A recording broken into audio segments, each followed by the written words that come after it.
Hello friends, welcome back to CUT सफ़र BHU।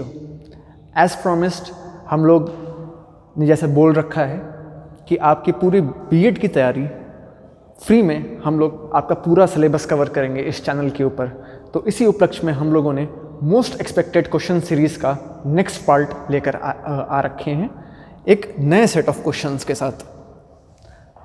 इस set में questions varying from every field have been covered. हर field के questions इस सेट में हम लोगों ने कवर करे हैं जो आपको हर टाइप के बीएड एग्जामिनेशन में हेल्प करेंगे, चाहे वो यूपी बीएड हो, चाहे वो BHU बीएड हो, चाहे वो CUT बीएड हो, चाहे वो NCERT बीएड हो, सब में इस टाइप के क्वेश्चंस जो है आपको हेल्प करेंगे। तो चलिए शुरू करते हैं बिना कोई टाइम वेस्ट किए अपने फर्स्ट क्वेश्चन पर। फर्स्ट क्वेश्चन है कोरोना वायरस इफेक्ट्स। फ्रेंड्स, मैंने आपको बता रखा था एक बहुत ही महत्वपूर्ण चीज़ कि कोई भी चीज़ अगर न्यूज़ में बहुत ज़्यादा देर तक मेंटेन रहती है, बनी रहती है, जैसे रशिया यूक्रेन वॉर हो गया, कोरोना वायरस के बारे में हो गया, तो इस पर क्वेश्चन आने की प्रोबेबिलिटी जो है उसी हिसाब से बढ़ती जाती है। उसी के उपलक्ष्य में ये क्वेश्चन हम लोग ला रखे हैं। कोरोना वायरस जो है हमारे बॉडी के कौन से सिस्टम को इफेक्ट करता है, कौन से पार्ट को जो है वो हार्म करता है? क्या वो हमारा रिप्रोडक्टिव सिस्टम है, क्या वो हमारा रेस्पिरेटरी सिस्टम है, क्या वो हमारा डाइजेस्टिव सिस्टम है, या वो आइज़ है? तो फ्रेंड्स, जो हमारा कोविड वायरस जो था, जो कोविड डिसीज़ थी, उसमें जो कोरोना वायरस था वो हम लोग के लंग्स को इफेक्ट करता था, वो हम लोग के उस पूरे रेस्पिरेटरी ट्रैक को इफेक्ट करता था। लंग्स, नोज़, ये सब पार्ट को इफेक्ट करता था। तो हमारा नोज़ हो गया, हमारा जो विंड पाइप हो गया, हमारा जो लंग्स हो गया, एल्वियोलाई हो गया, तो वो इन सब चीज़ों को इफेक्ट करता था। ये सारी चीज़ें जो है वो रेस्पिरेटरी सिस्टम के अंडर में आती है। तो friends, corona virus effects respiratory system. तो रेस्पिरेटरी सिस्टम इसका सही आंसर हो जाएगा। कोरोना वायरस जो है वो हमारे रेस्पिरेटरी सिस्टम पर हमला करता है। नेक्स्ट क्वेश्चन पे चलते हैं। फुल फॉर्म्स जो हैं कंप्यूटर रिलेटेड, IT रिलेटेड, आजकल जो बीएड के एग्जामिनेशंस हैं उसमें बहुत फ्रीक्वेंट हो गए हैं। तो ऐसा ज़रूरी हो जाता है कि आप लोग फुल फॉर्म्स भी जानें, अलग अलग चीज़ों का, नई टेक्नोलॉजीज़ का। तो उसी के उपलक्ष्य में UPI का फुल फॉर्म आपसे पूछा जा रहा है। UPI का फुल फॉर्म क्या है? तो फ्रेंड्स, इसका फुल फॉर्म है यूनिफाइड पेमेंट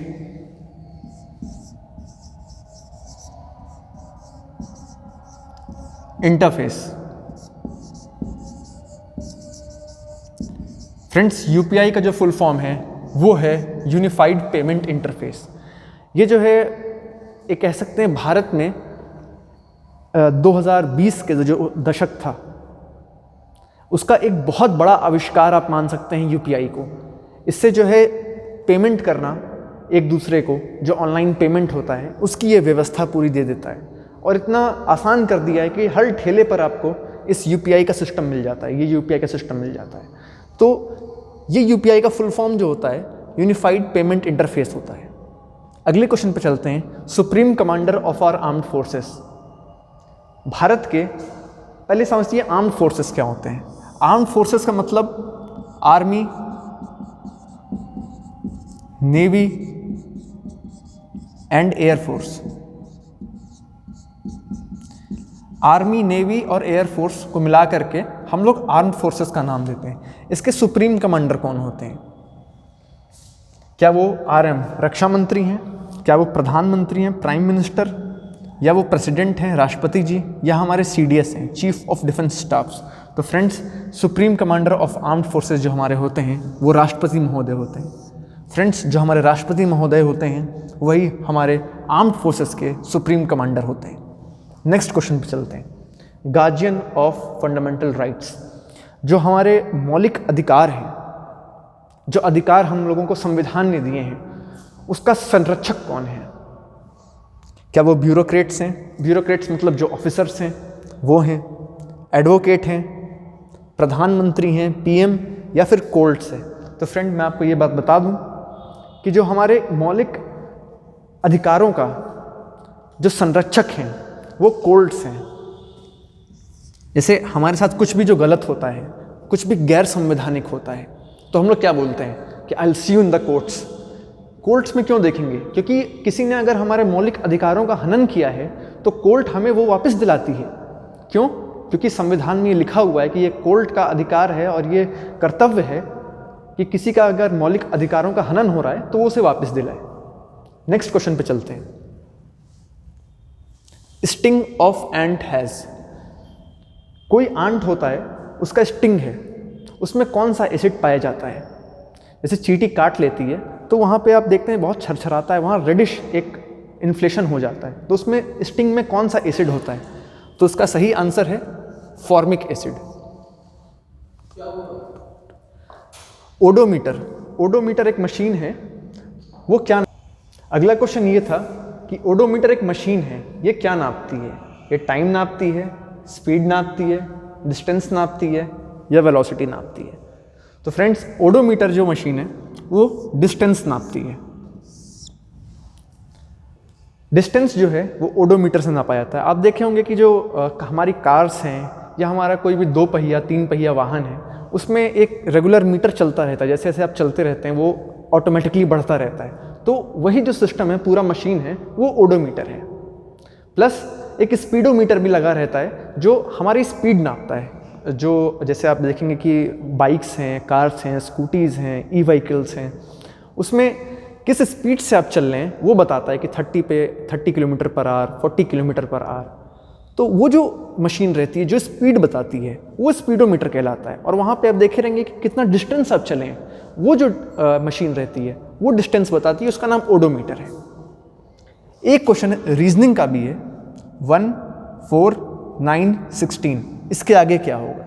इसको देखेंगे तो ये 1 का स्क्वायर है, 4 को देखेंगे तो ये 2 का स्क्वायर है, 9 को देखेंगे तो ये 3 का स्क्वायर है, 16 को देखेंगे तो ये 4 का स्क्वायर है। इसी क्रम में देखिए 1 का स्क्वायर, फिर 2 का स्क्वायर, फिर 3 का स्क्वायर, फिर 4 का स्क्वायर। इसके नेक्स्ट जो आएगा वो 5 का स्क्वायर आ जाएगा, मतलब 25 will be the right answer. 25 सही आंसर होगा इसका। जो केसरी न्यूज़पेपर है वो किसने लिखा था?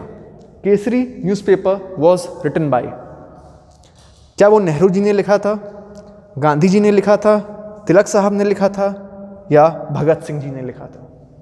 तो फ्रेंड्स, केसरी एक मराठी न्यूज़पेपर था, एक इंग्लिश न्यूज़पेपर था जिसे बाल गंगाधर तिलक साहब ने लिखा था। तो केसरी न्यूज़पेपर जो है उसे बाल गंगाधर तिलक साहब ने लिखा था। जहाँ तक गांधी जी की बात करें तो गांधी जी ने लिखा था my experiments with truth, my experiments with truth. Nehru ji की बात करें तो नेहरू जी ने लिखा था डिस्कवरी ऑफ इंडिया।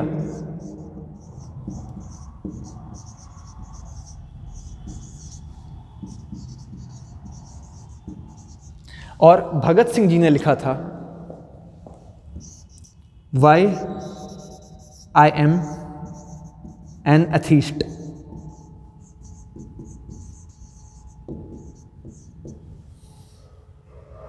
अगले क्वेश्चन पे चलते हैं। Kalahari desert, Kalahari desert lies in, Kalahari desert कहाँ पर सिचुएटेड है, ये कहाँ पड़ता है? क्या वो अफ्रीका में पड़ता है, ऑस्ट्रेलिया में पड़ता है, एशिया में पड़ता है या यूरोप में पड़ता है? तो फ्रेंड, जैसे ये आप नाम से समझ सकते हैं कालाहारी डेजर्ट, तो जो डार्क कॉन्टिनेंट है, डार्क कॉन्टिनेंट कौन सा है? अफ्रीका। तो कालाहारी डेजर्ट हमारा अफ्रीका में ही पड़ता है। जहाँ तक एशिया की बात करें तो एशिया में बहुत ढेर सारे डेजर्ट हैं। एक हमारा थार डेजर्ट हो गया जो इंडिया में है, ये एशिया में आ जाएगा। ऑस्ट्रेलिया में आप देखेंगे तो ग्रेट विक्टोरिया डेजर्ट पड़ेगा। और फ्रेंड्स, यूरोप एक ऐसा कॉन्टिनेंट है जहाँ पर कोई डेजर्ट नहीं है। यूरोप एक ऐसी जगह है जहाँ कोई भी रेगिस्तान नहीं है। अगले क्वेश्चन पे चलते हैं। सुसाइडल बैग ऑफ सेल, ऐसा कौन सा और सेल ऑर्गेनेल है, ऐसा कौन सा पार्ट है हमारे सेल का जो किसी सेल के खराब होने पर उसी की हत्या कर देता है या उसी को डिसॉल्व कर देता है? क्या वो लाइसोसोम है, क्या वो राइबोसोम है, या वो माइटोकॉन्ड्रिया है या आरएनए है? तो friends, suicidal bag of cell lysosomes को बोला जाता है। लाइसोसोम्स में फ्रेंड्स एसिड होता है, एसिड एंजाइम्स होते हैं, एसिडिक एंजाइम्स होते हैं जो ये सेंस होने पे कि सेल का कोई पार्ट डैमेज हो चुका है वो रिलीज हो जाते हैं और इंटायर सेल को वो डिसइंटीग्रेट कर देते हैं। राइबोसोम्स की जहाँ तक बात है तो राइबोसोम्स जो है वो प्रोटीन सिंथेसिस के काम में आते हैं। Protein synthesis. माइटोकॉन्ड्रिया की बात करें तो माइटोकॉन्ड्रिया एनर्जी देता है बॉडी में।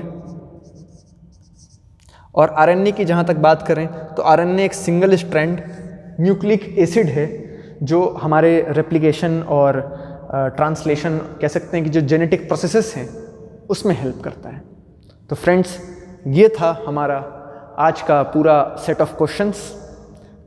अगर आपको ये सीरीज़ पसंद आई है तो लाइक करें, कमेंट करें, सब्सक्राइब करें और ये सोचते हुए कि आपको ये सब कुछ पसंद आ रहा है, आपके बीएड के एग्ज़ामिनेशन में, अपकमिंग एग्ज़ामिनेशन में ये हेल्प करेगा।